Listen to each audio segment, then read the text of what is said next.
My feelings are my own. And how I display them, or not, is my choice. The ultimate ritual combat. No rounds, no rules, no gloves. The last hope for mankind. Walker, Smith of Earth! On an all-new Babylon 5. You have transmissions holding. Patch incoming signal. Full audio and video decode. Purple files accessed. What you are about to see has never been shown to anyone outside the Break House.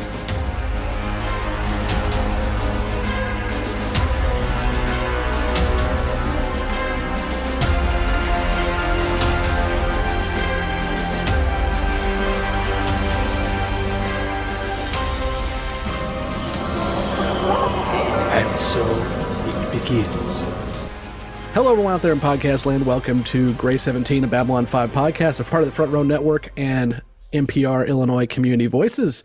We are here today to talk about a stellar episode of Babylon 5, and that is TKO. We are here with a group of newbies who are just watching the show for the first time, and then we are also here with a bunch of what we call the first ones who have been watching Babylon 5 for quite some time and probably need to get more hobbies. So we're going to have two sections here. The first one is we're going to talk spoiler-free about TKO, not talking about anything that comes after that. And then after that, we will jettison the newbies and talk any kind of spoilers for the episode. My name is Scott, and with me as always is Blake, Emily, Andrew, Jessi, John, Justin, Evan, and I'm Jeff Aiken, coming in from the Babylon 5 for the first time podcast. Excited to be here. Jeff got the wrong Zoom link, so he's on our show this week as opposed to his. It's great. Hi, Jeff. So, Hi. Welcome. Couple different housekeeping things for you. First, before you talk about your podcast, which you're absolutely going to do, we have two questions for you. Who are you, and what do you want? My name's Jeff Aiken. I'm a huge Star Trek fan, watching Babylon 5 for the first time, so it's cool, right? And what do I want? I want awesome TV, man. I want great TV like Babylon 5, like Star Trek, like all the great stuff that we had back when I had a teen after my age. That's all I want. Is that too much? No? I think it's pretty reasonable. I think it's reasonable. So, Jeff, we have been following you guys and literally following you guys because you started about a month before we did. So you're just now finishing up season 1. Tell me, how's it been going in terms of watching Babylon 5 for the first time after being a Star Trek guy for so long? I'm not going to lie. It was a rough start, right? Like we kind of dove in, and I think honestly, if we weren't doing the podcast, we probably would have dropped out right around probably Infection-ish. That was about the jumping off point for us. But like at that point, we had people tuning in, and so we're like, well, I'll stick with it a little longer. Let's get to like the halfway point and check it out. But I tell you what, about signs and portents-ish, like we had this like realization where we're like, oh my God, we're Babylon 5 fans.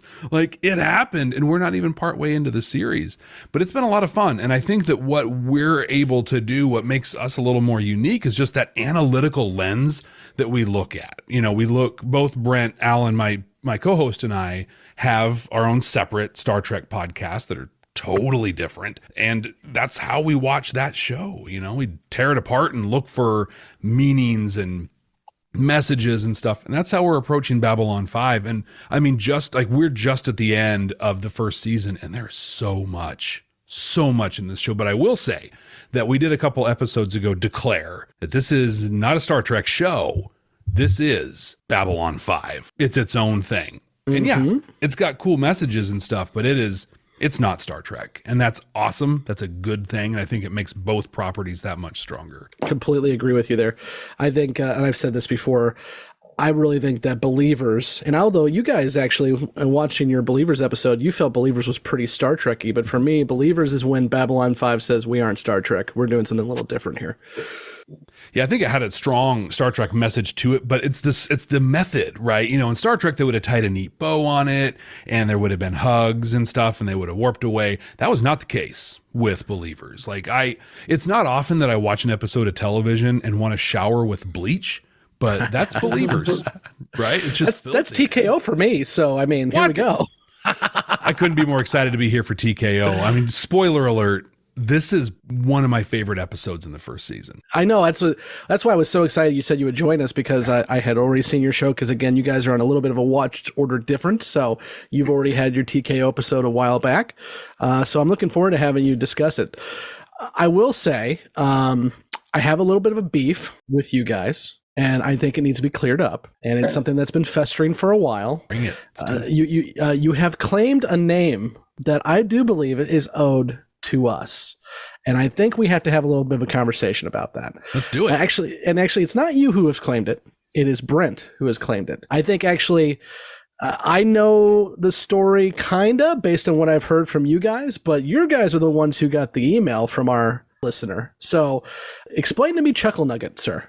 So this was the most amazing thing ever that happened. I get this email. You get emails and it's great and you get them and it's awesome. And we get this one that was just ripping us apart. John Bray did Chuckle Nugget. Just this guy just painted a real picture with words and was really, really, really angry about this. Now, I've worked in customer service for a long time, so I could have taken that email and been like, dude, go fly a kite, whatever. But instead I was like, hey, I hear you. Also, give us, Brent did take some time to be able to pronounce Ivanova's name correctly. And so I was like, just give us a chance, skip ahead a couple episodes, you'll be cool. And he's like, okay, let me look. And he says, no, you only have 3 episodes. I don't know what you're talking about. And so we went on this whole route of what's wrong with Stitcher? And then he sent me a screenshot and I'm like, wrong podcast. But also guilty, we were throwing the I word down for a while on our side. But and this gentleman, actually, we've ended up continuing to email. He's a cool guy and has said a lot of really cool things. We've got a great relationship with him, but he called Brent specifically John Prey Chuckle Nugget. Regardless of who earned it, he bestowed that on Brent. That's okay. Where it got laid down. It's in my inbox addressed to Brent. I'm pretty sure John Prey is in this chat right now. And I think we need to have a conversation about the title of Chuckle Nugget, because I do believe that John has just come off mute, so I'll let him speak for himself. But I do believe John is the true Chuckle Nugget. Yeah, I earned that. And many an Ivanova, I earned that. I also enjoyed someone called me He Who Should Not Be Named, so I'm down with that. I've earned lots of lovely little fan nicknames and tokens of affection. But Chuckle Nugget for sure definitely made me laugh.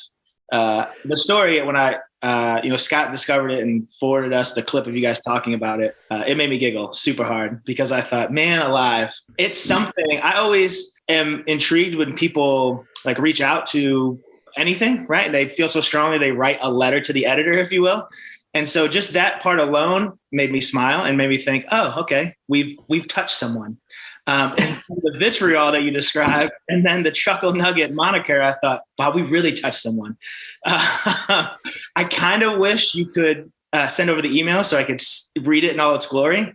But yeah, my Ivanovas earned that Chuckle Nugget moniker. Now, if you guys want to get in the game, you got a couple episodes. Season 2 can be your whole Ivanova thing. And let me tell you, the fans love it. Yeah, they do. They're all for it. The fun part about this is you say you're still having a conversation with this guy. We know the guy because he was on our Facebook page. Mm-hmm. He's no longer conversating with us. Oh, wow. Yeah. He hates us.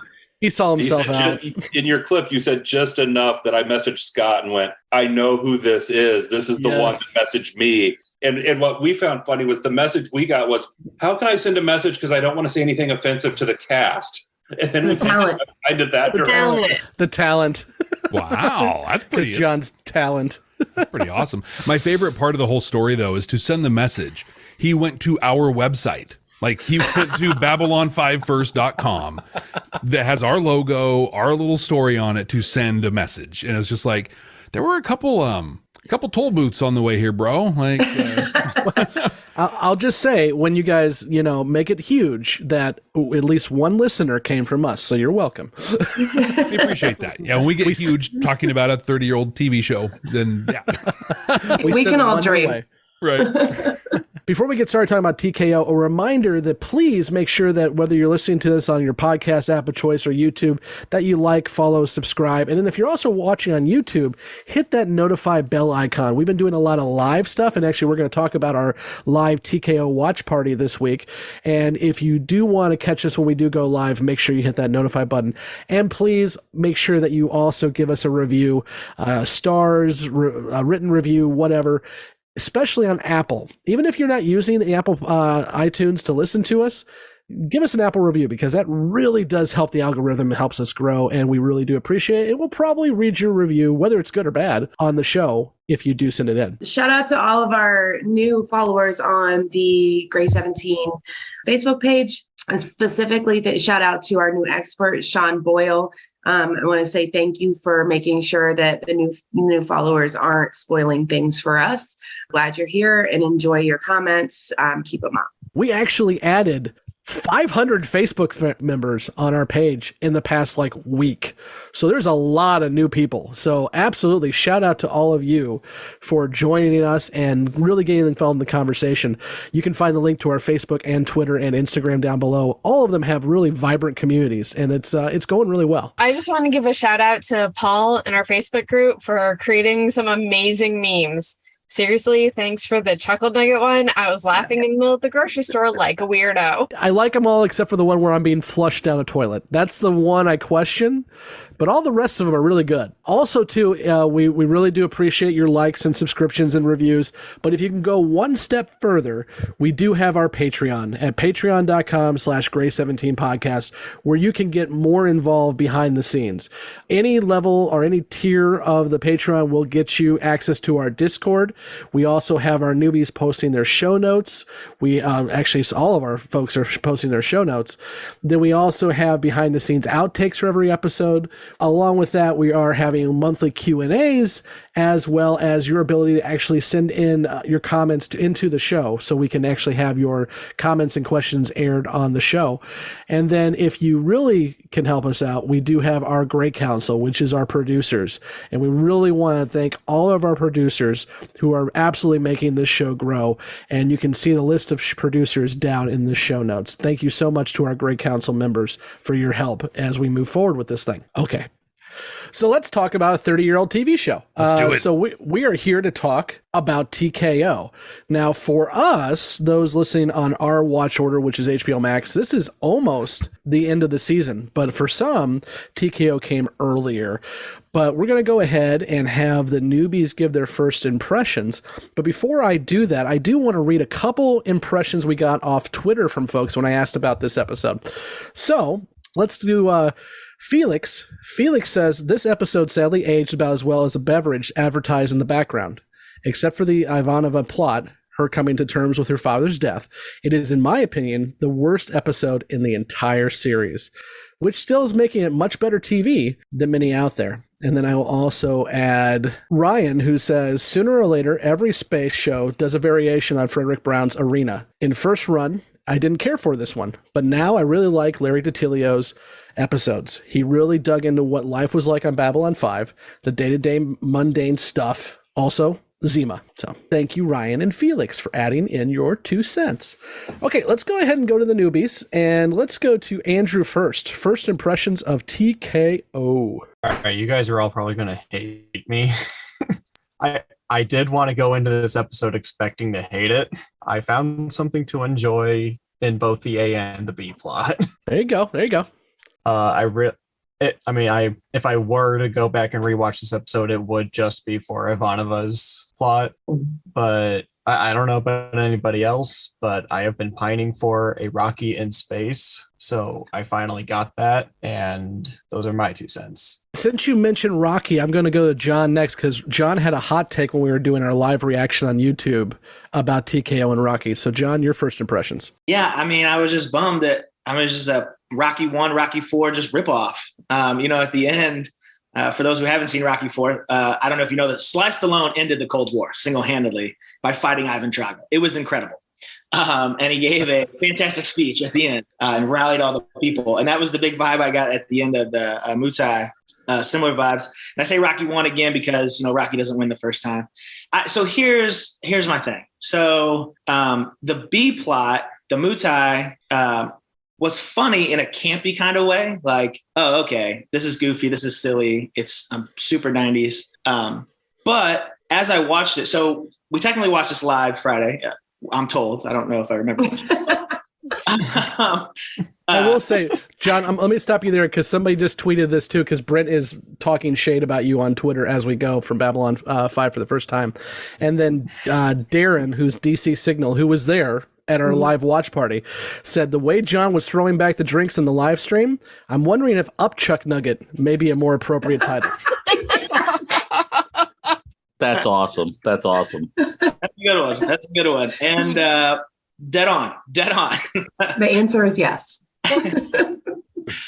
But as I watched this, I just thought, these two plot lines to me don't have anything in common. They don't mesh. And as much as I've been, I don't want to say anti-Ivanova, but obviously she has not been my favorite character. This was an episode that thus far this season, it was far and away her best episode. It's Claudia Christensen's best acting so far, and she had a lot there. If they would have just eliminated the rest of that other story, just delve in more and let her, tell more stories about her dad, when they were sitting in Shiva and like allow that to sink in more, I think it would have had more of an impact, right? It had a little bit, but that relationship with her father and its ups and downs and then his passing, there was a lot of chance there to really, really have it hit, especially at the very end when she cries and kind of realizes he is gone and has that moment. It would have been just so much better if we could have gotten more scenes of her talking about her relationship and then also not went straight from that to, again, janky Rocky. It was immediately just undercut by the very next scene. So I think that's the biggest beef I have with this episode. The B plot just sucked all the air of what the A plot could have had. Ironically, I don't mean to correct you, but actually the fight was the A plot. That was the main plot of the show. So Ivanova was regulated to the B plot of the episode. Emily, first impressions. Well, I have to agree with John on this, and that's all uncomfortable to say. But one of the things I was thinking about, because we watched it live and the scenes felt jarring, I was wondering if it felt really disconnected because we don't have commercials when we're watching it. And like when this would have aired, there should have been commercials, right? So is some of the weird cutting not meshing together because we lack the commercials to create that divide? I will say, and it's been a while since I watched this on syndicated TV, but I do clearly remember that when you're in the Shiva scenes and they're cutting between Ivanova talking about her father and then, Walker Smith punching the crap out of Georg, that is one segment. That is the boom, boom, boom, boom. Yeah. Yeah. I was wondering about some of that, if that caused some of the issue, if we were watching it differently. But I guess it says a lot about the episode, how bad it is if the commercials make the episode better. I think the jury's still out how bad TKO is because Jeff hasn't gotten his impressions yet, and I haven't done mine. But here we go. I'm really enjoying the setup here. This is good. Jessi, go ahead. I did not enjoy these two stories together in any way, shape, or form. These two stories had absolutely no business being in the same episode. We had Mortal Kombat and we had Shiva. Where's the connection? Where there was literally nothing to do with either plot. And, okay, so sometimes it's like that, right? Like sometimes, most of the time, the A plot, B plot don't exactly match, but they're all entwined. You're still seeing the characters in each of the plots. Not the case in this one. And I hated it. I hated it. It ranks right down there with The Gathering with me. And you all know how much I loved The Gathering, except Jeff. I hated it. I hated it a lot. I did love Ivanova in this one. She actually made me cry, which I'm like a absolute cold bitch sometimes. And for that to happen with the show, I was like, oh, she is on point. Like she gets it. So she did a very good job. The scene where she started to cry about her father and like the moment where you realize that she realized he was actually gone, just tore my heart out of my chest. So I loved her plot. And the fight plot was not bad. I didn't hate it either. I just hated them together. And it was really hard. I have like a one-track mind sometimes, and it's really hard for me to watch both of those things going on, because as soon as it would cut, I'd be like, oh, here we go again. So not my favorite episode at all. Justin, you're up. I mean, I think I set the bar so low for myself, and this is nothing spoilery or anything. Even all of you elder gods or whatever you're calling yourselves, set this up for us like this is the crappiest episode of the entire season, if not the entire show. So I came in expecting a hot, steaming pile of nothing, and I didn't really hate it as much as I thought I would. It's still definitely not my favorite episode by any means, but I didn't overtly pull a Jessi on this. Like I do agree that these two storylines really felt so disjointed that kind of really throws you off. But I think the main if this was just all about the fighting, I probably actually honestly wouldn't have finished the episode. I think the Ivanova storyline was kind of the saving grace of it. I really liked Uncle Yosel. I really liked his character, and just seeing, not being a Jewish individual, but seeing kind of the Shiva and stuff like that was really touching and heartwarming. I really love the character development of Ivanova that it kind of gave throughout this part of it. So again, I give this kind of a D- in terms of a grade, and not a total F, but really very close. And now we've got the one last newbie we have here. And actually, for those wondering, Nicole decided to go to a 311 concert instead of being with us. So Nicole, you make poor life decisions, but we'll talk to Nicole next week. Let's go ahead and go to Jeff. Your impressions and thoughts on TKO. Well, first for Nicole, I mean, we're watching a show that was popular in the mid-90s. She's watching a band that was also last popular in the mid-90s. So I have to own a piece of me so that gives some context to my thoughts on this. So I worked in professional wrestling for about 20 years at all levels, all the way to the top and way down at the bottom and everywhere in between, mostly from a broadcast standpoint, which meant it was my job to dissect those matches and help tell the story of the fight that was happening in the wrestling ring. This episode was an absolute master class in taking two different mediums, right? The Jewish mourning tradition, and a fight, combat sports, and telling the same story with them both. This is the story about honoring, respecting, and reconciling, even celebrating the traditions and the cultures that separate us and then ultimately bring us together. We saw it with Ivanova inviting Sinclair, or when Sinclair came to sit Shiva and she prayed the Kaddish, the morning prayer in English. With the whole piece where, I actually have a couple notes here where Caliban talks about it taking great respect and courage to compete in the Muay. It also takes great respect and courage to grieve. There's moments in the intercutting between the scenes in the Muay and with Ivanova they're brilliant, right? Sinclair says to Ivanova, sit down, because I'm going to have this personal conversation with you. We're going to have a tough talk. She doesn't want to do it. That then cuts to the scene where Walker Smith goes to Garibaldi and says, hey, can I sit down for a minute and have this really close personal conversation with you? Rabbi Yossel is working to help Ivanova find her heart and be able to feel and to grieve. That's the same thing Walker Smith is doing, right? As a competitive fighter, he even says it. This is how I'm going to find my heart, through Gior. They're trying to unlock their true, like who they truly are in this moment. Ivanova's blocking that off. She can't cry. It takes her completely breaking down. It does the same for Walker Smith.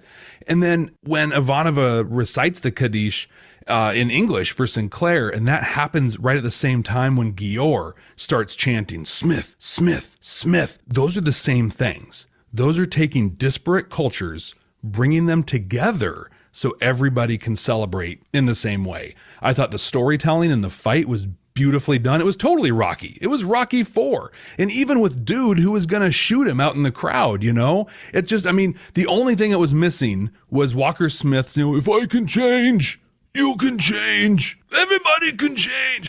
But it was the same. It was the same story. This was just, I think, took two different mediums to tell just a beautiful story about the cultures that exist from Earth onto Babylon 5 and how they come together. This was an amazing episode. Awesome. Blake, how about you? So this is not one of my favorite episodes. I definitely get what Jeff is saying, and I appreciate what Jeff's adding there a bit. Yeah, I think the B plot was the stronger of the two plots with this one. And I think for those, I'm also a Mel Brooks fan. So I think when we were talking about this episode, I described it as, for those that have seen History of the World Part 2 and the trailers at the end, I described it as MMA meets Jews in space. And, I definitely think the B plot was the stronger on this one. Mm-hmm. And Kevin. Yeah, I have to agree with Blake. This is not a favorite episode of mine. The Ivanova stuff is great. As far as the MMA garbage, I could do without that, but I'm definitely not a fan of the medium. So feel free to take that as you will. I'm fully biased as far as that goes, but it's not something I'm interested in. So as far as the Ivanova stuff, it couldn't be more descriptive of her personality, her family history, and gives you a window into why she may be as tough as a Russian winter at some points. I will say Kevin also still thinks that Star Wars is sci-fi, so his tastes are interesting as well too. I just have to pick on Kevin. So for me, I'm not a huge fan of TKO, and I think Jessi, you kind of hit the nail on the head the most, and also Emily too, with just, I think the two disparate plots for me, and Jeff, I think you do a good job of combining those two themes, but for me, the themes don't really work well together.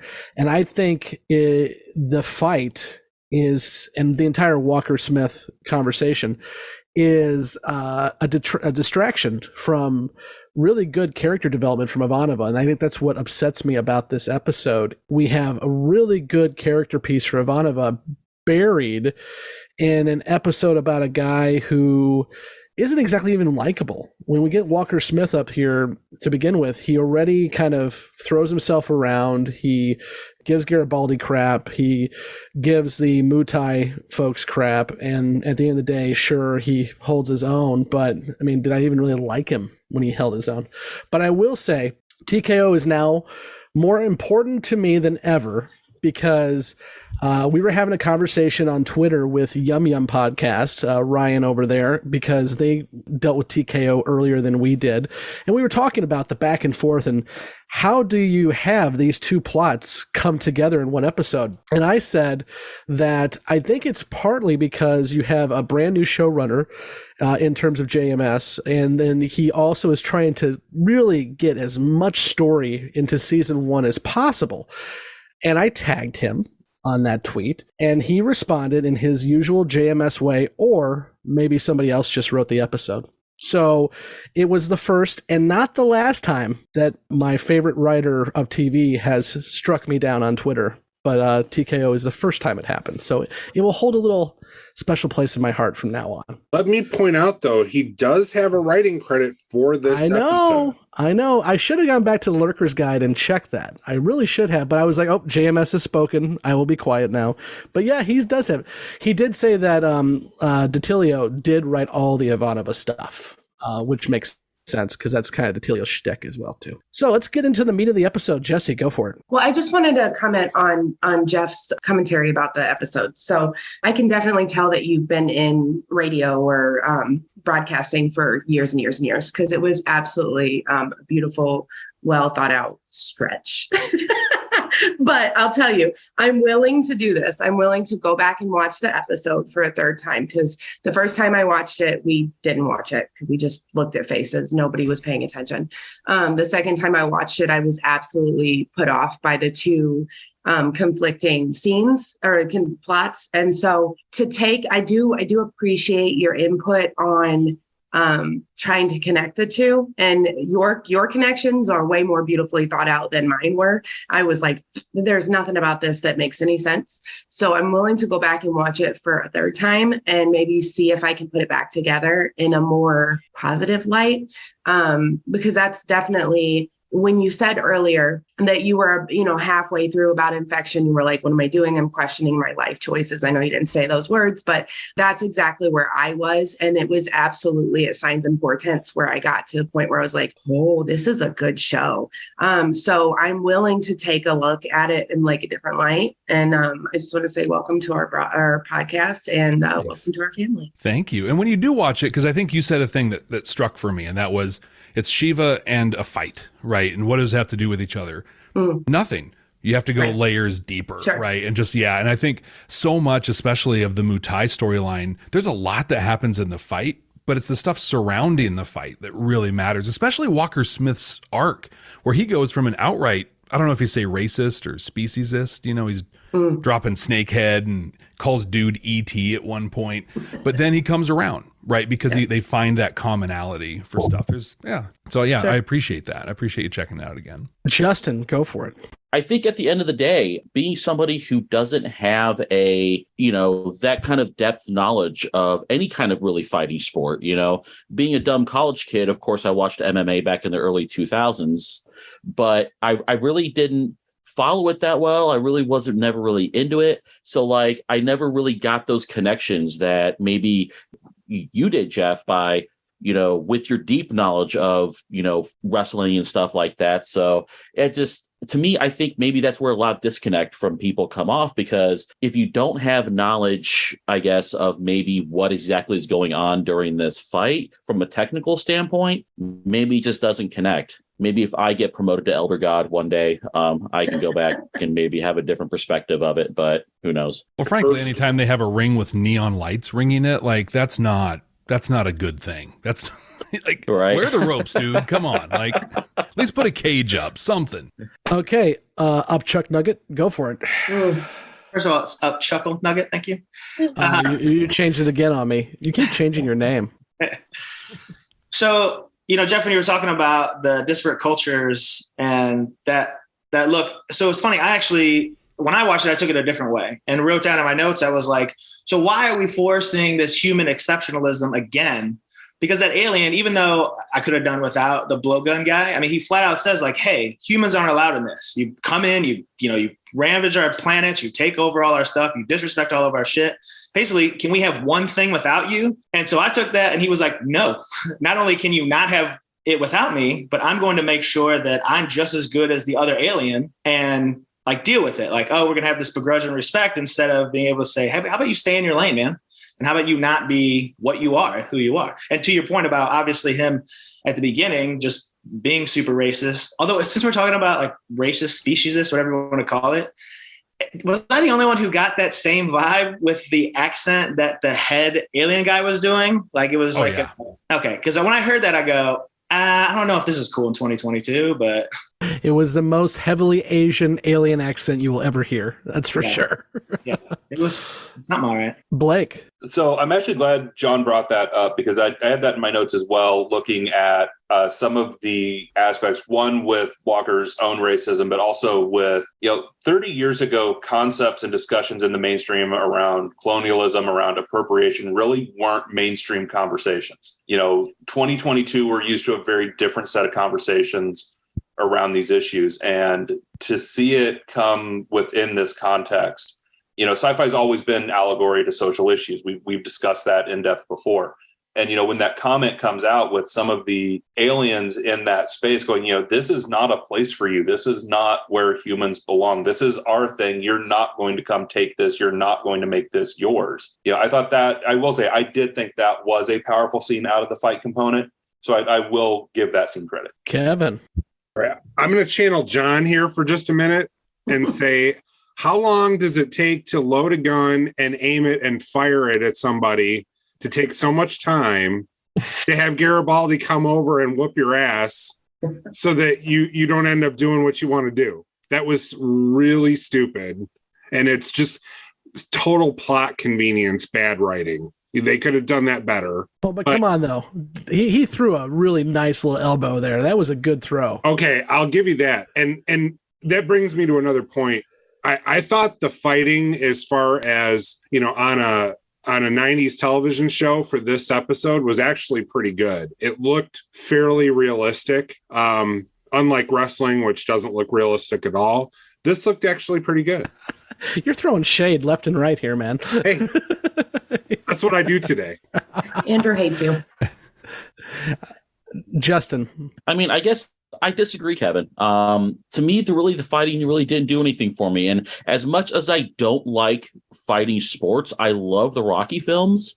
And to me, like everybody's talking about Rocky 1, Rocky 4, this felt very Rocky 5 to me, honestly. Like it didn't excite me at all. I didn't get into it. It was just like, oh, okay, there's a fight happening. And it was predictable. I knew that this was going to end up in a tie. And I sat there and I wrote in my notes, like early on, this is going to end up in a tie. Like, and then they're going to be respectable and, oh, you're part of our clan now and everything like that. And it just, I really got nothing out of it. I'm going to throw a little hot take because I like to do those. I will argue that Rocky 5 is a better film than Rocky 4. Not a more entertaining film.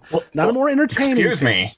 Rocky 4 is one long music video. Now, the director's cut, which just came out, makes it a little better. But Rocky 4 is one big music video, or one like 3 montages strung together. Rocky 5 actually montage has a the movie, yeah. Yeah, I'm just saying. Scott, stop. Honestly, Scott. And for those that want to send your hate comments, you can do so to our. Send it to Babylon for the 5 for the first time. Send it to Babylon 5 for the first time. We'll take another nickname. I think I figured out what the problem is here. Scott, you're confusing hot take with crap take. Moving on. Hot take with hot garbage. Yeah. I will also be the guy who says that Last Crusade is better than Raiders of the Lost Ark, and I'll continue. See, I agree with you on that. No, I agree. Given the fact that I haven't seen any Rocky movies, I'm completely lost with this entire discussion. And to help Jeff out, being the Star Trek guy, Undiscovered Country is better than Wrath of Khan. See, I'll just keep going here. No. You're not alone in that. No. I mean, you're wrong, but you're not alone in wrong. Yes, wrong. Emily, tell me how I'm wrong. Go for it. I don't watch Rocky movies, so I got nothing there. But isn't the fighter that Smith fought at the end from the same species from the Believers episode? Yes. Okay, yes. So is he of the egg, or is he like maybe a separate sect from that group? I have questions about this. That's what I want to know. Because if you can't, like, if they're afraid of your soul escaping your body and he's doing this brutal fighting and he's going to get injured with like cuts or whatever, is he of that same group, or is there like another group on that planet that we don't know about? I don't know, but Walker Smith was definitely pummeling the soul out of him here at the end there, so I don't know. It was all over his face. Yes, I do appreciate the white blood. It's. I was gonna, yeah. I thought he got up. And I thought it looked like he was snorting cocaine. Well, maybe that was what kept him going. Jeff, what do you got? Yeah, I just had a little bit of 2 pieces of trivia for everybody that's pretty cool about this. So the name Walker Smith, right? Walker Smith, that was Sugar Ray Robinson's real name. The very famous old boxer was Walker Smith. So very intentional there. And the other one is the guy who played Gior. It's James Jude Courtney. He's the Michael Myers in like the modern Halloween movies. Yeah, he won a Fangoria Award back a couple years ago. So like he's a pretty super legit guy. And I think that's what lent to those fight scenes. It's one thing I've noticed with some of the fights in Babylon 5. Like, they're not just like the Star Trek double axe handles. Like, they're throwing roundhouses and going, and it's pretty good stuff. I bet you got excited when Lanier let it loose there with Londo a few episodes back. That was so awesome. It's just like, whoa, it's Yoda. And not like old Yoda, but like the cool one with a lightsaber. Can we talk about the actual fighting, though? So I was confused because I thought I remembered, shockingly, something from Friday, that Scott, you had mentioned something about not being able to block, but I saw them block and dodge hits. I noticed that too, John. I think I was just making that up because I wanted to throw in something when we were watching the episode. I was like, oh, look, they don't block. I don't know if that was actually a thing or not. So they did that in practice a few times, and then they did it in the match once or twice. So that definitely is not a thing. Yeah, I didn't really understand the rule. I am impressed that you remembered that, though, because that night kind of blends together for me as well, too. What we're talking about, too. Oh, go ahead, Jeff. I said it was a total riff on, because UFC was really coming to prominence right at this time when this episode came out. And the UFC in the 90s is a very different product than the UFC of the 2000s and today.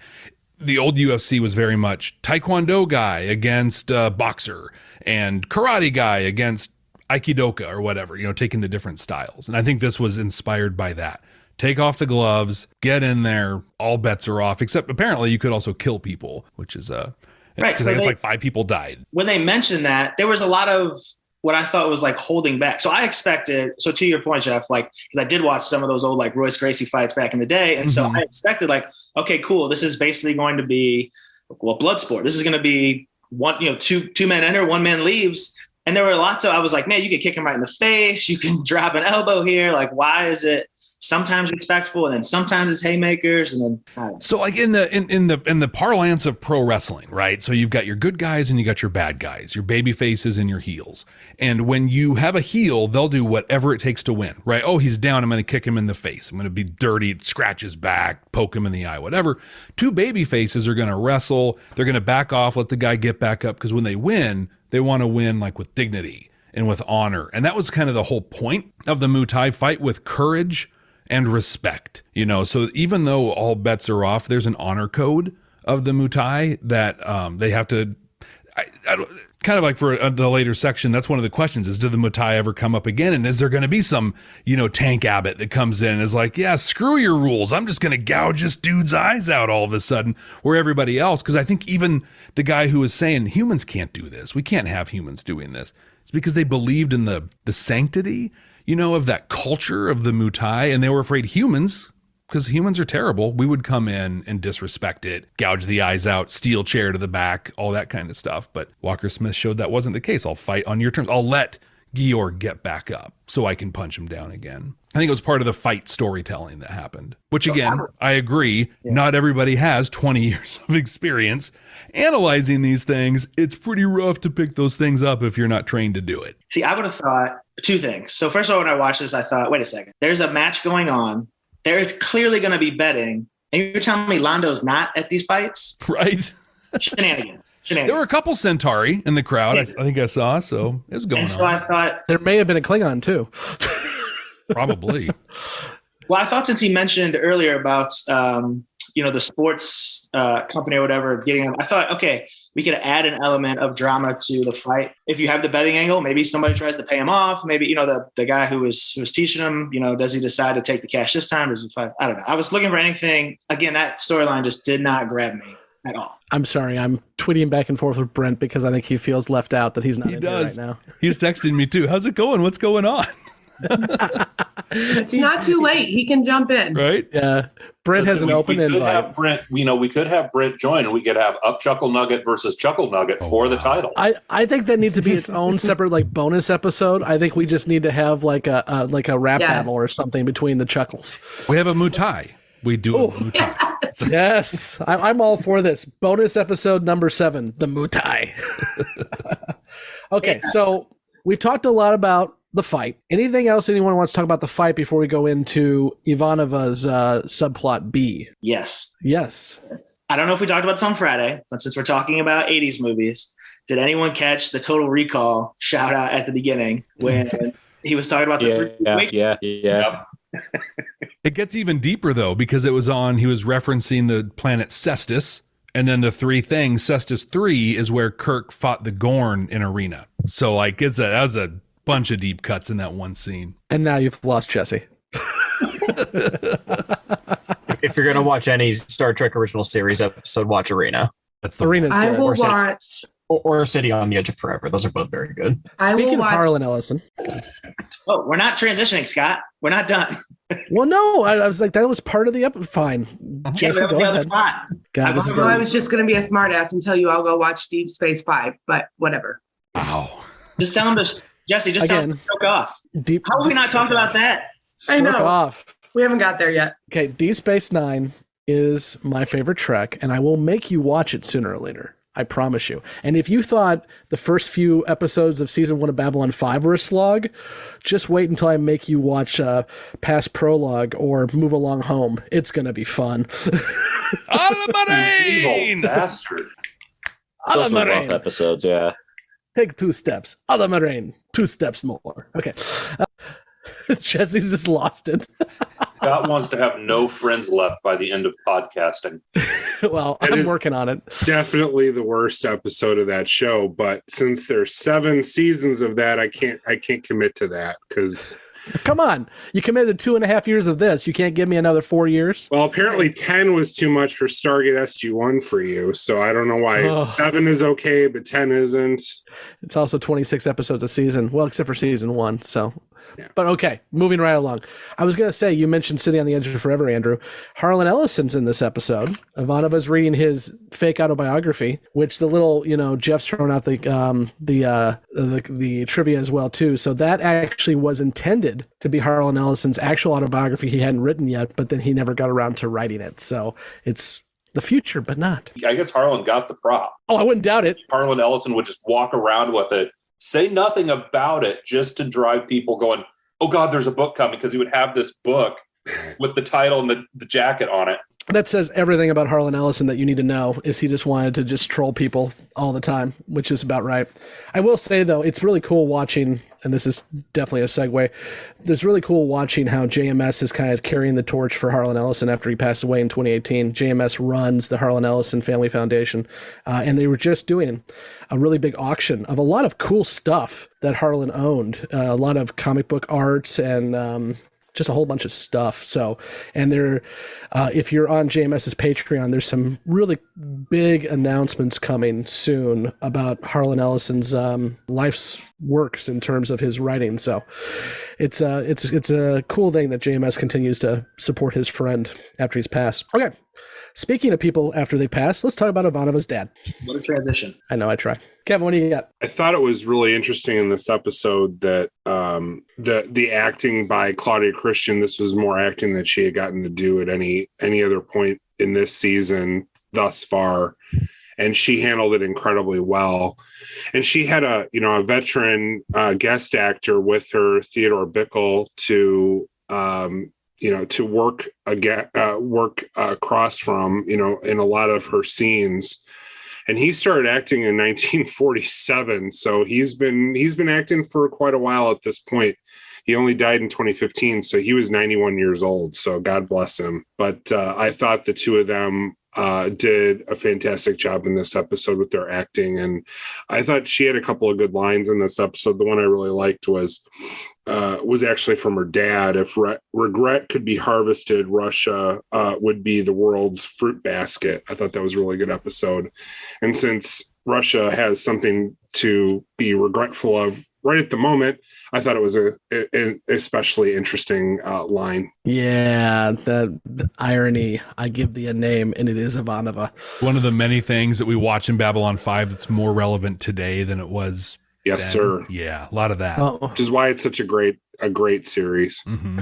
Jeff, I can say this to you too, because you're a newbie. You ain't seen nothing yet, boss. You ain't seen nothing yet. Justin, what do you got? I like the whole theme of regret that's wrapped around this entire plot, not just from Ivanova, but from her father himself, when towards the end, when she does ask Uncle Yosel to stay and help with the Shiva, she reflects upon kind of what I would assume to be would be the last message that she got from her father, where he just expressed all of his own regret about not being there for her, about not, showing her enough love, about not just being the father that she needed, and just saying how sorry he was for that. And I think kind of her own pain and her own feelings about it, I think that was kind of her personal breaking point. It's, damn you guys. I mean, you guys told me early on that, she would eventually become a favorite character. And honestly, this episode did a lot of that for me. Jeff, what do you got? I think one of the cool things too in Ivanova's grief cycle was the support of Sinclair. Like, oh my God, Sinclair. To this point, I have not been a big Sinclair fan. I'll just say here, I think he's a failure as a leader in a lot of places, and he's in way over his head, commanding Babylon 5. But that's maybe another topic. But he really came through for Ivanova. And I think in that moment when Rabbi Yosel sat down and was just like, yeah, she needs time, and without hesitation, whatever she needs, no problem. And then when he talked to her and he's like, what, you need to do this. It was that mastery of like, I'm your friend, I'm your coworker, I'm your boss, but I care about you, and that's what really matters. I was just really, this was a real high watermark for Sinclair as a leader. And with Sinclair, I think it really fits his character though, because as we know from Sinclair now is he's not like the command guy. He was a fighter pilot, and we know that he was not first in line for this job. So I think it really fits that character too, that this guy wasn't really groomed for command. He's somebody who is just kind of like the everyman who got stuck in it like everybody else too. Yeah. He takes care of his squad, right? And then works double shifts for him. It's awesome. Yes.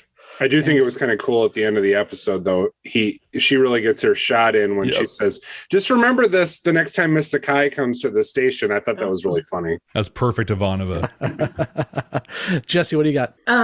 I love this episode for her because it made her look like a person instead of just a figurehead, because she's just been so underwritten in every other episode that we've seen, and it's nice to see her be just very vulnerable and real, even though I'm going to guess we don't see that often with her, because just that's not the direction I think that they want to take her.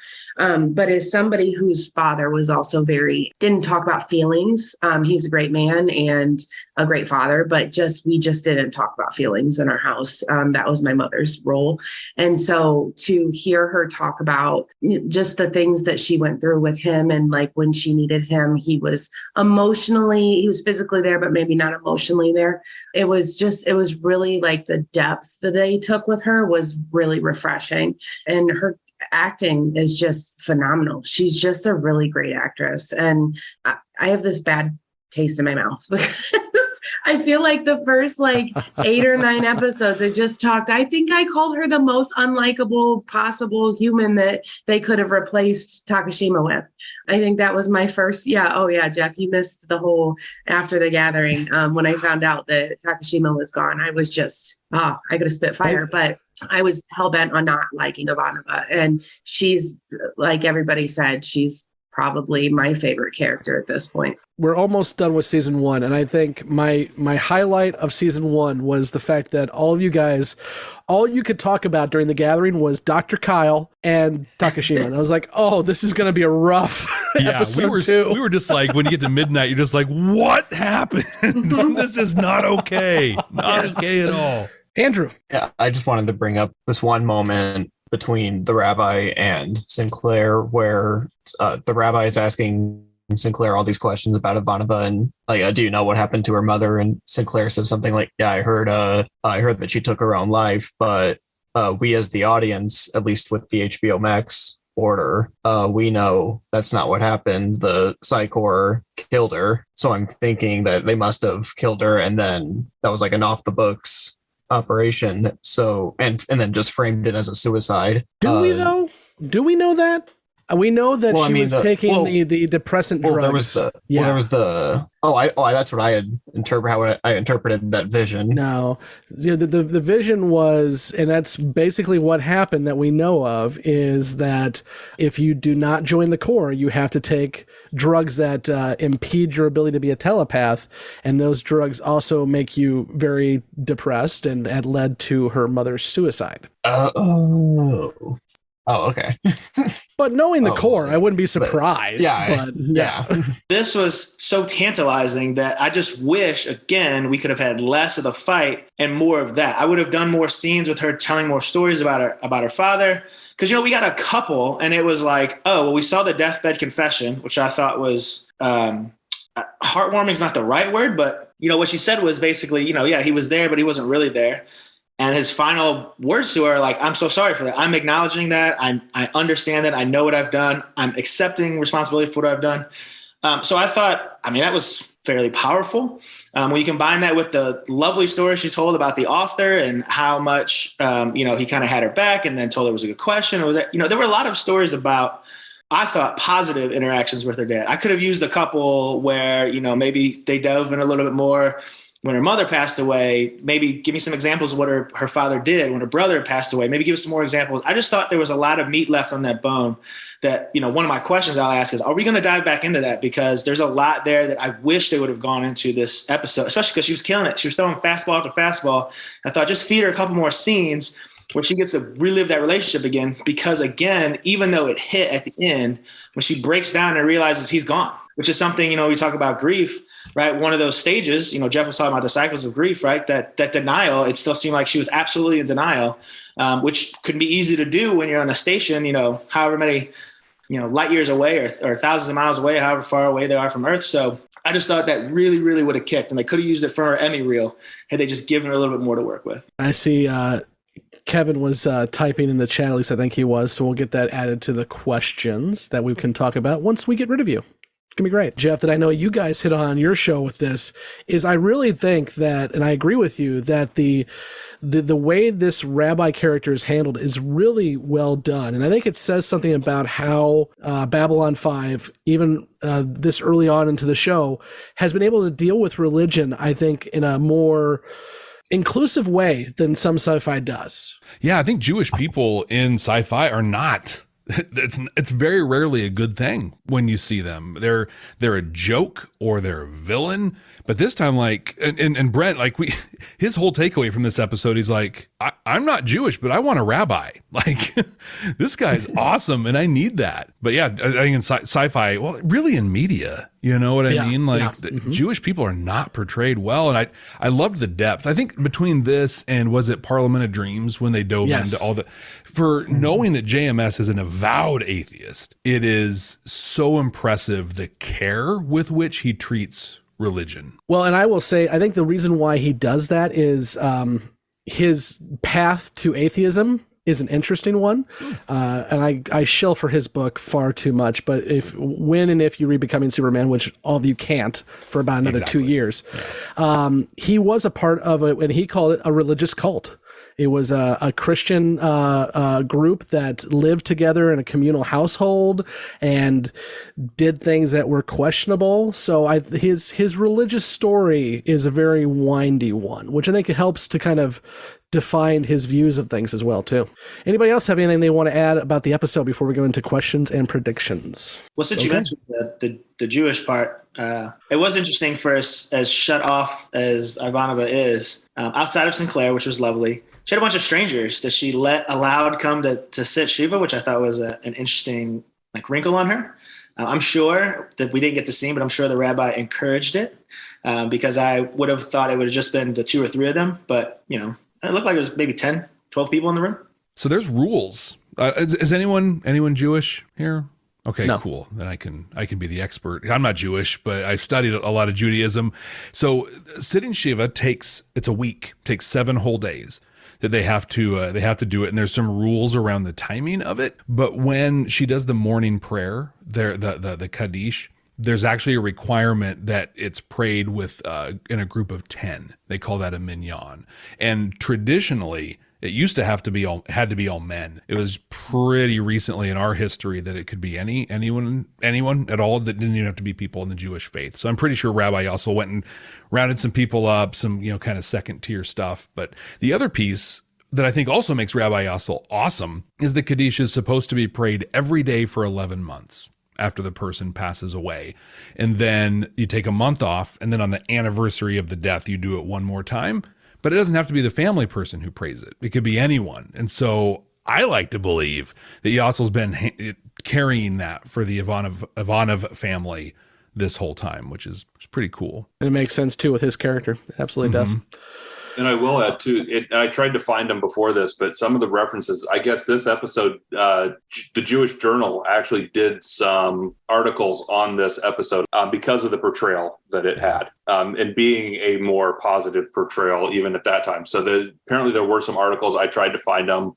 I even used a reference search account I have and could not get them to come up, but apparently they are out there somewhere. Okay, let's go ahead and get to our questions and predictions. And for those of you who are joining us for the first time, we have our newbies give any lingering questions they have from the episode, as well as their predictions of what's going to happen in the future on Babylon 5. So let's go to Andrew first. Questions and predictions.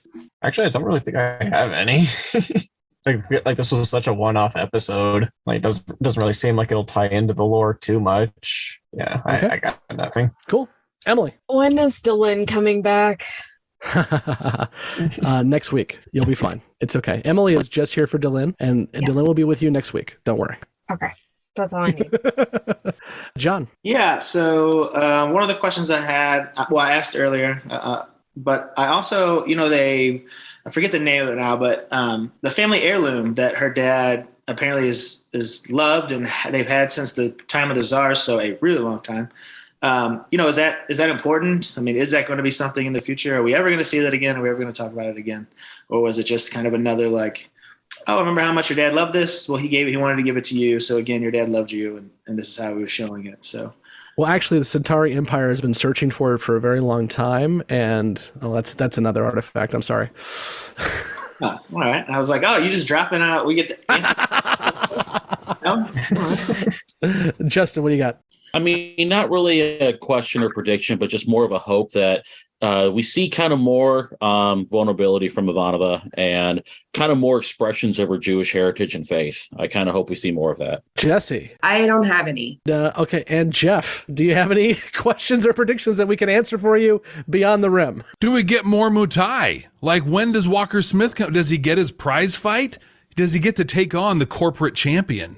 That's what I want to know. Are we going to see Walker Smith versus Babylon 5's The Rock at some point? Or was this literally just kind of like, we're going to develop Ivanova and give Garibaldi something to do? Or do we get a spinoff where Georg's son is trained by Walker Smith years from now? Exactly. Yeah, that'd be excellent. Or do we get the story where Georg converts to the great egg and he realizes the error of his ways and he wants to protect his soul forever? See, we need a writer's room here. This could be fun. Now that we have all the questions and predictions, we're going to go ahead and roll our credits, and then our newbies will leave us, and we will come back after if you want to be spoiled or if you've already watched the show, and we will talk beyond the rim about all these questions and predictions and spoilers. There's not going to be much in Beyond the Rim this week. Now, in the next couple weeks, we'll have more, but this one's going to be a little small, just going to say. So before we do head out, Jeff, go ahead and plug the crap out of everything you want to plug. Please, plug. Thank you. And first, thank you so much for letting me come. I was excited to meet all of you and hang out here, but also to talk about the single objectively greatest episode of the first season of Babylon 5. I was going to pause there. I wouldn't go that far, but... But no, you can check Brent and me out, Babylon 5, for the first time at our website, babylon5first.com. It's the number 5 and the word first.com, or on Twitter at Babylon First. And of course, you can find us anywhere you get your podcasts or on YouTube. I also host a Star Trek podcast. You might have picked that up when we're talking. It's called the Starfleet Leadership Academy, which is at anywhere you get your podcasts, or starfleetleadership.academy is the website. But I watch episodes of Star Trek and then I break down the leadership and management lessons and help you be able to apply those to your day-to-day work. Follow me on Twitter at Jeff T. Aiken. Thank you all so much for letting me come on board Babylon 5 with you into Grey 17. And Jeff, I know Brent is looking through the window wishing he was here too, but open invite to you guys. We really appreciate you being on board, and you are more than welcome to join us again. It's been a fun treat to have you here, and I know several of us are following along with you all as well too as we go through this rewatch journey, so it's been fun. You. So until next week, and actually I should say this right off the bat, we are going to do something a little different next week. We have A Voice in the Wilderness Part 1, but we have decided that we are going to do both Part 1 and Part 2 as one discussion. So next week, we will be doing A Voice in the Wilderness Part 1 and Part 2. So if you are watching along with us, watch both of those episodes before we come back here next week. So until next week when we talk about A Voice in the Wilderness Part 1 and 2, I am Scott, and with me as always has been Blake, Emily, Andrew, Jessi, the Chuckle Nugget, Justin, Kevin, and Jeff Aiken. Jeff, thank you so much for joining us again. Thanks, and Jeff. It's been a pleasure, buddy. It's been awesome. Thanks. Thank you for listening to Grey 17, a Babylon 5 podcast. You can find all the places to listen to this podcast and links to our social media accounts at anchor.fm/Grey17 podcast. We want to hear from you, so please join the discussion on Facebook and Twitter. Be sure to subscribe and leave a review. Gray 17 is a part of the Front Row Network and NPR Illinois Community Voices. You can find all the Front Row shows at thefrontrownetwork.com. Gray 17 is not affiliated with, and this podcast has not been prepared, approved, or licensed by Warner Brothers or any other owners of the Babylon 5 copyright. All audio clips included in this podcast are the intellectual property of their respective copyright holders. They are included here for the purpose of review, and no infringement is intended. The opening and closing Babylon 5 themes are available from Falling Matter on YouTube. And what's out there? The rim, And beyond that? the truth.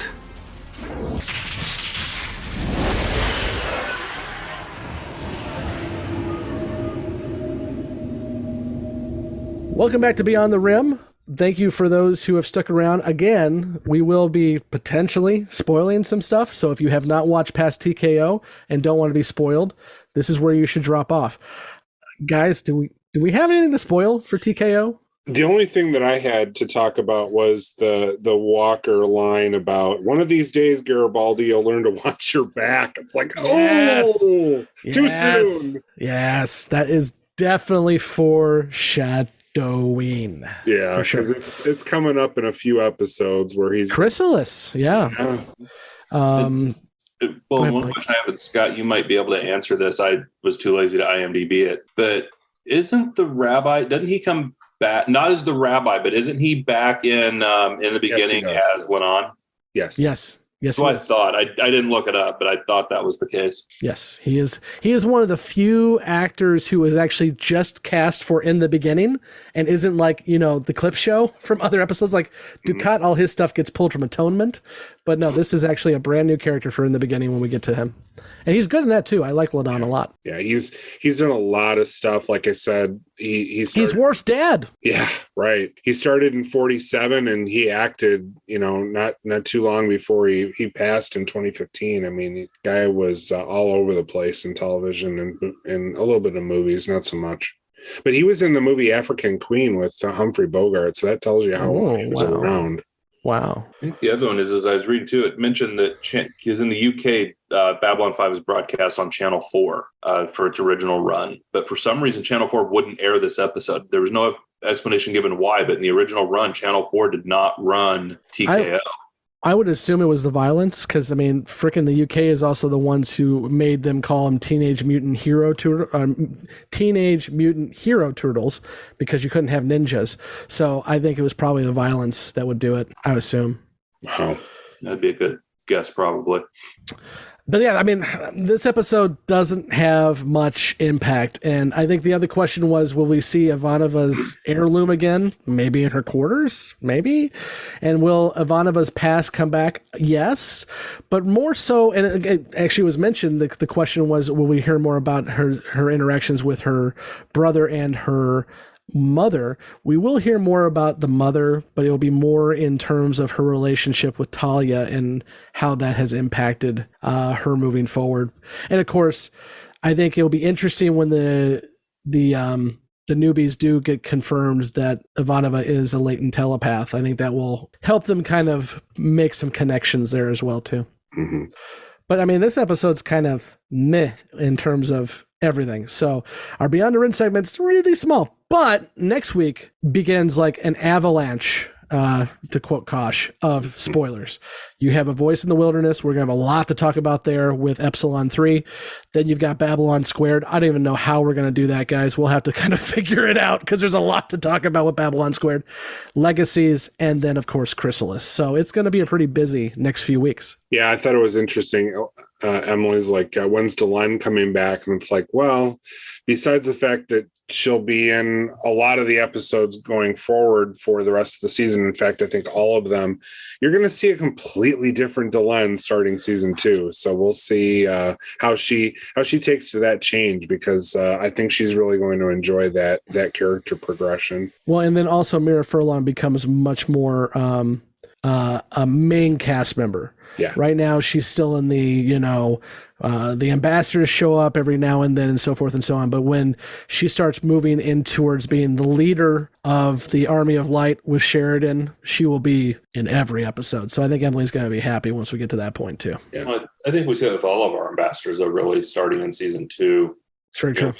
We see the growth, Jakar's trajectory towards going from where he was to being, a leader of his people, a spiritual leader. You see the entire arc of Londo and how that's going to go through. So I think there's going to be a lot more growth with some of these characters who our newbies especially have really taken to. And it's going to be interesting to see the ride they go on with that in some of those arcs. And the ride so far has been really fun, so I'm enjoying it. And also, it was fun to have Jeff here as well too, because they're having very much the same kind of experience, but with their Star Trek background, it's a different little experience too. So that's what's fun as well.